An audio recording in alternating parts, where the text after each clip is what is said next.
अजपाल घराना है, नगीनों की लड़ी है।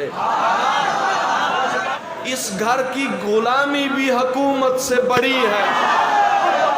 तुम लोग इधर बागे फिदक पर हो परेशान, फिर दोस्त उधर ज़हरा के कदमों में पड़ी है।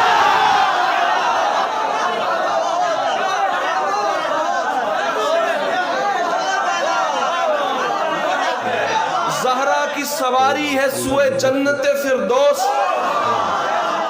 नजरों को झुकाए हुए मखलूक खड़ी है। आका ने खड़े होकर ये उम्मत को बताया, रहमत के लिए फातिमा रहमत की घड़ी है। तीन और भी बहनें हैं बड़ी उम्र में तहसीन, रुतबे में मगर फातिमा तीनों से बड़ी है।